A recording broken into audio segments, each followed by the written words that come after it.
साथीहरूले फाइट खेलेको देख्दा त मलाई नि एकछिन त खतरा खेल्नुलाई जोस आइरहेको थियो। जे होस् साथीहरूले दोजाङमा प्र्याक्टिस गर्यो किकहरू चाहिँ सबै परफेक्ट हानिरहेको थियो। झन् एकजना साथीले कुन किक हानेको होला एकचोटि कमेन्ट गरिदिनु होला गाइज। 54 केजी अन्डर र 60 केजी अन्डरमा चाहिँ हाम्रो सबै साथीहरू सेकेन्ड र थर्ड हुन सफल भयो। तर एकजना साथीले 58 केजीमा गोल्ड हानेको भएर म र साथीहरू मिलेर उसलाई खतरा उडिदियो।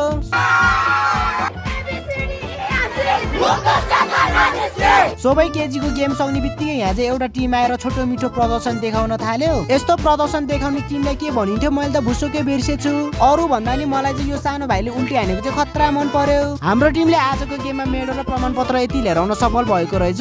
अनि कोचले सबैजनालाई बाँड्नु भएर हामी चाहिँ घरतिर फर्किन लागेको थिए। ट्याक्कै फेरि सब्स्क्राइबरहरू फोटो खिचौँ भनेर आउनु भयो। त्यसपछि सब्स्क्राइबरहरूसँग छोटो मिठो कुराकानी गरेर एक दुईवटा फोटो खिचेर म चाहिँ घरतिर आएँ। हाम्रो टिमले नि यो सानो ट्रफी पाएको रहेछ मलाई त थाहै थिएन। अनि ट्रफी चाहिँ मैले नै बोक्छु भनेर हामी चाहिँ घरतिर आएँ।